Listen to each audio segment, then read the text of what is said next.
네, 안녕하세요. 윤 대통령의 로이터 통신과의 기자회견이 엄청난 반향을 불러일으키고 있어요. 이게 사실은 중로를 정면으로 싸대기를 갈긴 게 되나가지고 거의 뭐 호떡집에 불난 것처럼 난리를 부리고 있습니다. 중국과 러시아가. 네. 그 사정을 한번 살펴보시죠. 네, 아시다시피 중국의 외교부는 아주 극언을 했죠. 한마디로 말하면 우리는 타이완 문제에 대해서 외부 세력의 말참견을 허용하지 않는다. 얘들 관점은 그거예요. 타이완이 2,500만 명이나 살고 있고, 그리고 이제 사실상의 주권 국가 같은 성격이 있는데 얘들은 타이완을 반란 집단이라고 봅니다. 그러니까 중국이라는 주권 국가가 내부의 반란 집단을 소탕 진압하는 데 있어서 왜 바깥에서 왈가왈부하냐? 이게 얘들의 억지 주장이죠. 말이 쉬워서 그렇지 2,500만 명이 어떤 지난 말하자면 1947년경부터니까 사실 들어간 건 지난 한 75년 되죠. 지난 75년 동안 일정한 생활 양식, 일정한 가치 체계, 일정한 제도를 가지고 살아온 사람들인데 이거를 다 반란 집단으로 그냥 제압해 버리겠다. 이게 이제 중국의 논리입니다. 윤 대통령의 말은 뭐 다 맞는 얘기죠. 뭐냐면 타이완의 긴장 고조는 힘에 의한 현상 변경 시도 때문이다. 우리는 국제사회와 함께 이러한 변화에 절대 반대한다. 타이완 문제는 중국과 타이완 사이만의 문제가 아니라 북한 문제와 마찬가지로 전 세계의 문제다. 이제 중국을 정면으로 반박을 해버린 거예요. 야, 그게 너희 중국과 내부 반란 집단 사이의 문제인 줄 아냐? 아니야. 그거 타이완 너희 침공하거나 건드리면 그 불똥 다 전 세계로 다 튀는 거야. 맞는 말이죠. 이 맞는 말을 했는데 그냥 벌쩍벌쩍 뛰는 거예요. 우리는 타이완 문제에 대해 외부 세력의 말참견을 허용하지 않는다. 글쎄요. 침공이 일어나면 미국, 일본, 오스트레일리아, 영국 등이 개입하고 한국도 간접 개입하고 결국 이거는 거의 뭐 세계대전급으로 대판 싸움이 나는데 이게 그럼 세계 문제지. 이게 중국 내부 반란 집단, 테러 집단 진압 문제예요. 자, 이렇게 주권이라는 거를 막 확대 해석해서 어거지를 쓰는 거. 이게 이제 중공식 주권 개념인데, 대한민국 사법부에도 이게 풍조가 퍼져 있죠. 그래서 2012년 말, 2013년 초에 인천지법의 김하늘 판사라는 자가 그때 FTA가 마지막 이제 발효되냐 마냐를 그 마지막 고비였는데 그걸 두고서 사법주권이 제일 중요하다. 뭐 국제조약이고 지랄이고 국제관행이고 나발이고 간에 대한민국 영토 안에서는 대한민국의 주권이 제일 중요하다. 지금 중공식 논리예요. 중공의 법사상이 그렇거든요. 거기도 사상이라고 이름을 붙여준다면. 반면에 자유공화 체제에 있어서 사법주권이라는 건 판사의 정신적 독립성입니다. 김하늘이라는 사람은 그 발언만 가지고 보면 자유공화 체제의 판사의 정신적 독립성은 포기하고 중국 공산당 당교에서 가르치는 중공식 주권 개념에 바탕한 중공식 사법주권을 그때 떠든 겁니다. 지금 뭐 하시는지 모르겠네. 한 10년 지났으니까. 변호사 하셔서 돈 많이 버셨으면 이렇게 좋은 가르침을 내려드리는 저한테 좀 뭐 돈 좀 보내세요. 네. 解决台湾问题是中国人自己的事，不容他人智慧。 말참견을 용납하지 않는다는 의미의 사자성어인 부용치회를 언급하며 반발한 겁니다. 解决台湾问题是中国人自己的事，不容他人智慧。 말참견을 용납하지 않는다는 의미의 네. 사자성어인 얘들 이런 개념이라고 해요. 2,500만 명이 사는 것을 그 75년 동안 독자적인 제도와 독자적인 가치체계, 서방으로 살고 전 세계에서 뭐 제일 잘 만드는 뭐 이런 시스템 반도체는 전 세계에서 제일 잘 만들잖아요. 그러니까 팹리스 반도체 해주는 거. 그런 것들에 관해서 그냥 반란 집단이다. 그러니까 우리 내부 반란 집단 우리가 진압하든 말든 왜 니들이 참견이냐 뭐 이런 식이니까 글쎄요. 흉악한 거죠. 흉악한 거예요. 자, 그런데 사실 윤 대통령의 중국 관련 발언 중에 정말 뼈아픈 것은 따로 있죠. 이게 뭐라고 발언이 있었냐면 북한이 핵 전쟁을 벌이면 동북아 전체가 잿더미 된다. 근데 북한은 우리는 핵 사용한다고 했으니까 핵을 뭐 사일로에서 꺼냈는지 안 꺼냈는지 창고에서 꺼냈는지 안 꺼냈는지 상관없이 꺼냈다라고 전제하고 전쟁 나면 우리는 패는 거거든. 그러면 동북아 전체 잿더미 된다. 그러면 중국도 끼어드니까. 이게 의미가 뭐냐면 북한이 중국 음모에 따라 전쟁을 벌이면 중국도 공멸한다 이 소리예요. 근데 저거 가지고는 시비를 못 하잖아. 중국이 공멸한다가 대신에 동북아 전체가 잿더미 된다니까 저거야. 그리고 북이 핵전쟁을 벌이면 그러니까 중국이 그거는 말을 너희가 지금 잘못하는 거다라고 말을 못 하는데 저게 진짜 중국 협박이라고요. 야, 너희 말이야. 북한 뒤에 너희 있는 거 알아. 너희 북한 내세워서 어제도 말씀드렸지만 너희 북한 내세워서 전쟁 벌이면 이거 필연적으로 너희한테 번지고 우리 인천에서 칭다오가 불과 500km야. 우리 제주에서 샹하이가 불과 500km야. 우리 인천에서 베이징이 불과 900km야. 너희 그냥 랴오닝의 다이렌서부터 시작해서 하이난까지 너희 해안 지역은 다 작살나는 거야. 그 8개 성과 베이징, 티안진, 샹하이 3개 직할시. 중국의 인구의 60%, GDP의 80% 차지하는 그 지역 너희 다 작살나는 거야. 이 얘기거든요. 근데 이거는 차마 뭐 어떻게 문제 삼을 수가 없잖아. 북이 핵전쟁을 벌이면이라고 전제 조건이 있으니까 중국은 이때까지 북은 핵을 자유수단으로 하고 있습니다.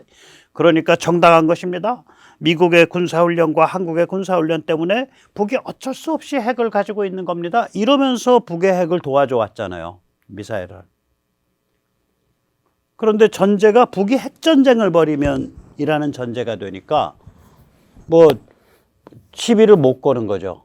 제가 그래서 어저께 이거 하면서 야 이거 윤 대통령 발언 센데 했는데 그거 하고 났더니 그냥 어저께 그러니까 촬영하고 났더니 막 중국에서 논평 나온 거, 러시아에서 논평 나온 게 막 쏟아져 있더라고요. 굉장히 센 발언이었어요. 한마디로 이제 중국, 러시아를 이렇게 저울대에 올려놓은 거예요. 내가 원칙대로 대한민국 대통령으로서 내가 원칙대로 말할 테니까 너희 한번 말해봐. 아니나 달러 자기 본색 다 드러내는 거죠. 호떡집에 불났습니다 지금. 왕서방, 로서방, 러시아의 로서방, 푸틴 서방, 시 서방 지금 호떡집에 불났어요. 이게 사실은 이제 너희 북한 내세워서 도발하면은 중국도 너희 공멸하는 거야. 이 얘기인데 이거는 시비를 못 거니까 아까 이제 뭐 말참견을 허용할 수 없다 정도까지 반박해 놓고도 이제 분을 못 사겨서 이제 발작을 하죠. 그래서 이제 한국인 특히 이제 윤 대통령한테 야, 너 불타 죽을래? 하고 협박을 한 거예요. 이제 이쯤 되면 이제 한국 대통령이 이제 미국 대통령급으로 이제 격상됐다고도 말을 할 수가 있죠. 예, 왜 그러냐면 시진핑이 대만 관련해 가지고 바이든한테 불장나면 불에 타 죽습니다. 이렇게 말을 했거든. 똑같은 말이에요. 친강 외교부장이 그러니까 컨퍼런스 자리에서 이제 그 연설을 하는 과정에 이게 딱 들어가 있어요. 쉽게 얘기하면 저 빨간색이 이제 중국이 문제 삼는 부분이에요. 중국은 규칙 기반 국제 질서에 도전 중이다. 무력이나 협박으로 타이완 문제를 일방적으로 바꾸려 시도하는 중이다. 라는 식의 괴담을 말하는 자들이 있다. 타이완 문제는 불장난하면 타 죽을 것이다. 즉 다시 말해서 여기 이제 화면에 빨간 바탕에 흰색 글씨로 쓴 거 이게 이제 윤석열 대통령 발언이거든요. 규칙 기반 국제 질서에 중국이 도전 중이다까지는 윤 대통령이 안 했어요. 그런데 기억하시지만 조금 전에 타이완 문제는 중국이 무력과 협박으로 급작스럽고 일방적으로 변화시키려고 하고 있기 때문에 문제다. 그 말을 했단 말이에요. 그러니까 무력, 협박, 타이완 문제, 일방적 변화. 이게 윤 대통령의 워딩이었어요. 그 워딩을 딱 인용을 해놓고 이게 괴담이다 라고 규정한 다음에 이런 괴담하면서 타이완 문제에 찝적거리는 자들은 불타 죽을 거다라고 방화 살인을 협박을 한 겁니다. 친강 외교부장이. 이쯤 되면 이제 한국의 대통령이 이제 그 바이든 미국 대통령과 똑같은 수준의 이제 그 야만적 욕을 먹은 거기 때문에 예, 한번 격상이 된 거죠. 한번 직접 보시죠, 뭐. 네. 외교 관련 란팅 포럼의 기조연설에서 타이완 문제에 대해 불장난하는 사람은 타 죽을 것이라며 강하게 비판했습니다. 친 부장은 최근 중국이 규칙에 기초한 국제 질서에 도전한다거나 무력이나 협박으로 타이완 해상의 현상을 일방적으로 바꾸려 한다는 등의 괴담이 들린다며 최소한의 국제 상식과 역사 정의에 어긋나는 논리는 터무니없고 그 결과는 위험하다고 주장했습니다. 앞서 윤석열 대통령이 로이터 통신과의 인터뷰에서 힘에 의한 타이완 현상 변경을 반대한다고 밝힌 것에 대해 중국 외교부는 말참견을 허용하지 않는다며 강하게 비판하기도 했습니다. 그 이제 말참견을 하면은 용납하지 않겠다라고 이제 논평을 했다가 그거 가지고는 이제 분이 안 풀리는 거예요. 그렇게 이번에는 장관이 직접 나서서 대변인이 아니라 장관이 직접 나서서 그 무력이나 협박으로 타이완 문제를 급작스럽게 일방적으로 변화시키려고 하는 게 문제고 중국과 타이완 문제는 타이완 자체의 문제가 아니라 중국 타이완 둘 사이의 문제일 뿐 아니라 세계 전체에 관한 문제다라고 이야기한 것에 분을 못 참고서 너 불타 죽을래? 라고 말을 하는 거예요. 한번 보시죠. 예. 한국인들 불태워 죽이겠다 이거지. 예, 여기서 잠시 세뇌 탈출 자유구독력 부탁 말씀 올립니다. 예, 아시다시피 세뇌 탈출은 광고가 잘 붙지 않습니다. 붙더라도 천천히 붙는 경향이 있습니다. 도와주시면 보다 좋은 컨텐츠로 찾아뵙는데 커다란 힘이 되겠습니다. 자, 윤 대통령이 그런데 이제 우크라도 또 언급을 했잖아요. 저기서 보면. 그 우크라 언급을 하면서 만약에 러시아가 민간인에 대한 대규모 공격이나 혹은 국제사회가 용납할 수 없는 대량 학살을 저지른다면 이미 근데 저질렀거든요. 조건이 이미 충족되어 있는 상태라고요. 저지른다면 우크라에 무기를 지원할 수 있다라고 운을 뗐단 말이에요. 러시아가 팔짝팔짝 뛰죠. 네, 대한민국이 뭐 아시다시피 무기 생산과 재고가 어마어마시하니까 이런 그 전통적인 전면전을 대비하는 이 미국이나 서방은 이런 전면전 대비를 별로 안 했거든요. 전통적 전면전이요. 총력전. 그걸 대비하는 방식으로 우리는 국방 개념이 잡혀 있기 때문에 그러니까 이제 러시아 입장에서 깝깝한 거겠죠. 그래서 이제 러시아가 이제 말하자면 우크라이나에 대한 한국 무기의 지원은 분쟁에 대한 일정 단계의 개입을 뜻한다 이렇게 말을 했어요. Начало поставок вооружения будет косвенно означать определенную стадию вовлеченности в этот конфликт. 예, 다시 한번 보시죠. Конечно же, начало поставок вооружения будет косвенно означать определенную стадию вовлеченности в этот конфликт. 예, 저게 크레물린의 대변인이죠.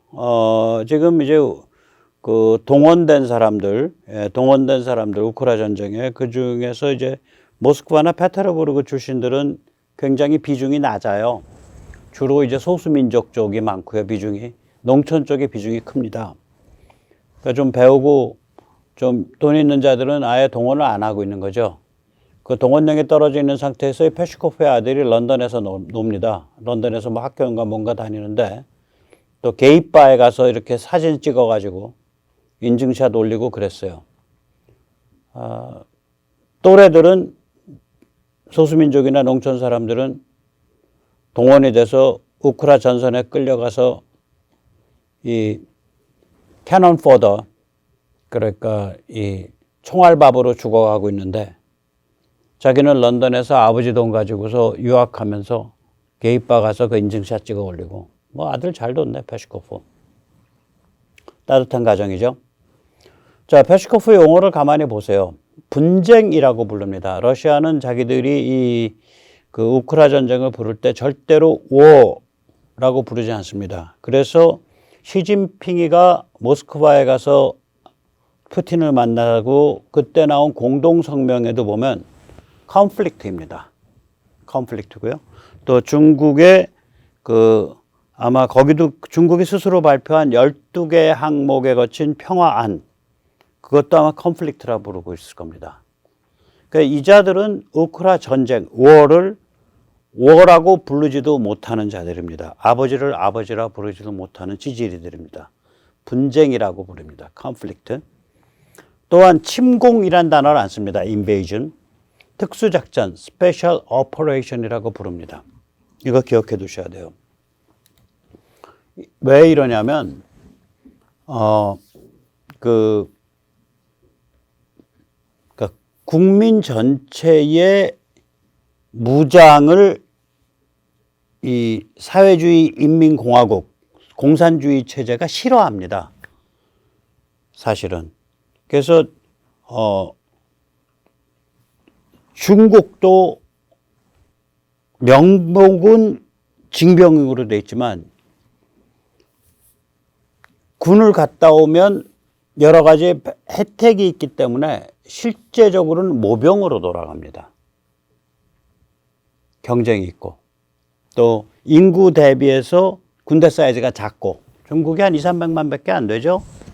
우리가 뭐 55만, 60만인데 네. 그러니까 중국도 사실상은 모병에 가깝습니다. 이게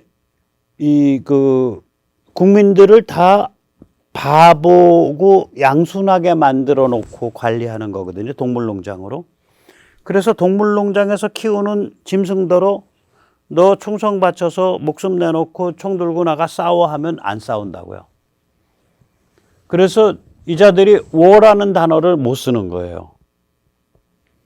워라는 단어를 못 쓰고 분쟁이라고 컨플릭트라고 부르고 침공이라는 단어를 못 쓰고 특수작전이라고 부릅니다. 그래서 이 번역을 할 때 이 러시아 말을 따옴표 안에서 번역해 줄 때는 분쟁이라고 해줘야 돼요. 쟤들이 그렇게 부르고 있으니까. 이거 조금 이따 다시 이 문제 지적해 드리는 그런 또 그 계기가 옵니다. 자, 이제 페스코프 하고 나서 그 다음에는 완전 호떡집 불났어요. 네. 이제 외교부 성명이 나오죠. 예, 무기가 어디에서 왔든지 간에 우크라이나에 대한 무기 공급은 적대적인 반러시아 행위로 간주됩니다. 이렇게 또 발표를 했고요. 주한 러시아 대사관도 또 미투 합니다. 이런 행동은 지난 30년 동안 건설적으로 발전해온 한러 관계를 해칠 겁니다. 아니 우리가 해쳤나? 지들이 우크라이나 가서 못된 짓 하니까 그거 우리가 안 도와줄 수가 없는 상태인데? 그렇잖아요. 여기까지는 여기까지 뭐 그럴 수 있다고 치는데 이제 점점 더 이제 살벌해지죠. 네. 이게 이제 메드베프라는 자인데 이 자가 이제 그 푸틴이 2번인가 하고 중간에 헌법 때문에 한 텀 쉬었다가 다시 들어왔죠, 푸틴이.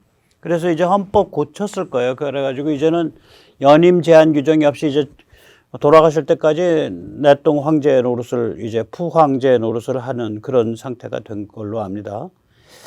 그 중간에 잠깐 쉬었을 때 이 드미트리 메드베프가 대통령을 했죠. 그럼 전 대통령이에요. 그런데 이게 생양아치입니다. 지금 하는 꼬라지가. 지금 국가안보회의 부의장인데요. 어느 정도 양아치냐. 우크라이나 전쟁 붙으니까 핵으로 서방을 조져야 되고 우크라이나를 조져야 됩니다. 전 대통령이란 자가. 미친놈이에요 이거. 핵무기 사용을 주장을 했다니까. 무슨 그게 말하자면 무슨 그 군사평론가, 러시아 군사평론가가 선동을 위해서 국영방송에 나와서 맨날 핵무기 사용 주장하지만 그거는 뭐 말하자면 먹고 사니즘에 의해서 주장하는 거고 이건 전 대통령이란 자가 핵무기 사용 주장했는데 얘는 취미가 핵무기야. 그래서 얘 또 말하는 게 러시아의 최신 무기가 우리 파트너인 북한 손에 있는 것을 볼 때 한국 국민이 뭐라 할지 궁금하다. 이것도 SNS에서 했어요. 이걸 소셜미디어에서 아주 야비한 양아치 짓이죠. 이런 얘기를 SNS에서 찍찍 깔기는, 그리고 또한 SNS에서 우크라이나와 서방에 대해서 영국이나 이런 데 대해서 핵무기를 조져야 된다라고 찍찍 깔기고, 이건 뭐 아주 개또라이 양아치 같은 인간입니다. 이렇게 해서 이제 뭐 외교부 대변인의 전 대통령이라고 쓰고 양아치라고 불리는 인간의 주한 러시아 대사관의 뭐 크레물린 대변인의 뭐 온갖 군데서 다 이제 호떡집에 불나서 날뛰고 있는 거죠. 예, 참 볼만합니다. 자, 여기서 잠시 이제 한국 언론의 좀 문제점 중에 하나인데, 이 따옴표 안에서 얘기할 땐 러시아 말을 해줘야 될 거 아니에요. 그런데 러시아의 말이라고 해놓고서 전쟁 개입이라고 해요. 이거 MBC인데 보면, 그러니까 따옴표 안에 보세요. 한국 무기 지원은 전쟁 개입. 러시아는 전쟁이란 단어를 안 써요. 분쟁 개입이에요.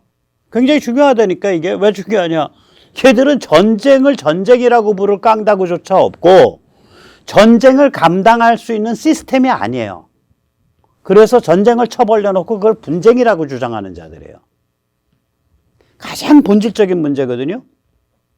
이 공산 찌끄레기, 이건 뭐 공산주의도 아니고 뭐 시장경제도 아니고 자유공화국도 아니고 이런 말하자면 국가라는 간판을 건 주유소 혹은 가스 충전소, 그게 러시아의 실체잖아. 국가라는 간판을 걸은 주유소 내지 가스 충전소인데, 그러면 이런 상태의 애들이기 때문에 전쟁을 전쟁이라고 부르지도 못한다. 이 사정이 굉장히 본질적인 사정인데 이게 뭔지도 모르고, 참. 러시아는 항상 분쟁 개입 혹은 분쟁 혹은 뭐 침공이 아니라 특수작전 이런 식으로 부릅니다. 그 언론들이 공부 좀 해야 돼요. 이제 연합 쪽은 아쉬운 게 이게 이제 헷갈리는 거지. 그래서 연합 쪽은 보면은 유튜브 썸네일에는 전쟁 개입, 따옴표 전쟁 개입. 그러니까 따옴표 바깥에 우리가 해석을 해서 그걸 전쟁 개입이라고 해석하는 건 상관없는데, 따옴표라는 건 러시아가 한 말이잖아요. 그럼 그대로 해줘야지. 그 다음에는 이제 그 썸네일이고, 그 텍스트로 된 그 유튜브 꼭지의 제목에는 분쟁 개입. 그런데 그걸 또 상세 설명하는 데 가서는 다시 또 전쟁 개입. 그러니까 자기들 마음대로 전쟁 개입, 분쟁 개입, 전쟁 개입 다 따옴표 안에서. 그러니까 이게 지금 러시아가 어떤 문제를 가지고 있고 무엇이 그 취약점인가, 그 본질적인 취약점이거든요. 시스템에, 체제에. 우리는 당당하잖아. 전쟁하면 하고 안 하면 안 하고. 근데 얘들은 그게 아니에요. 전쟁을 전쟁이라고 선포를 못하는 애들이에요. 침공을 침공이라고 선포를 못하는 애들이에요. 시스템이 그걸 못 견디는 거예요. 기자들이 공부 좀 해야 됩니다. 이거 굉장히 중요한 일인데 이렇게 구별을 못하고 그냥 똥을 싸 질러 놓더라고. 자, 그런데다가 이제 북에 무기 지원을 하겠다 이런 협박 발언까지 했는데, 이거는 우리가 잘 봐야 됩니다. 일단 북에 지원할 무기가 없죠. 지금 현재는. 그러면 우크라이나가 수습이 되고 이제 러시아가 경제 제재 풀리고 나면은 그럼 북에 지원할 무기 만들 수 있냐? 못 만듭니다. 예, 서방 부품을 수입 못하면 첨단 무기는 못 만듭니다. 그때가 되면 또 그러니까 일반적인 경제 활동에 대한 제재는 다 풀리겠지만 무기에 관해서는 아마 여러 가지 서방 제재가 여전히 있을 거예요. 그러니까 러시아는 제가 말씀드렸잖아요. 러시아는 이제 무기 시장 퇴출. 그게 이제 전 세계 무기 시장 중에 한 20%를, 국제 무기 시장의 20%를 러시아인데, 그 러시아 퇴출되면 아마 지금 베트남 같은 데가 그런 증상인데, 우리가 치고 들어갈 가능성이 크죠. 그 자리를. 서방 부품을 수입 못하면 최신 무기를, 첨단 무기를 못 만듭니다. 그러니까 뭐 북한에 무기 주고 말고 할 것도 없어요. 단지, 브루스 베넷, 랜드 연구소, 한반도 통이죠. 브루스 베넷 씨는 이렇게 말을 합니다. 러시아는 이미 핵무기, 미사일 등에 대한 기술 표본을 제공해 왔다. 그러니까 이런 식으로 만들어라라고 지도를 해왔다는 거예요. 북한에 대해서. 그래서 북의 핵과 미사일은 오나는 중국인데 과외 선생은 러시아예요. 중국제도 원래 원단이 러시아였기 때문에 복잡한 겁니다. 지금 상태가. 자, 이렇게 이제 복잡한 상태에서 윤 대통령이 양쪽을 딱 저울에 다른 거예요.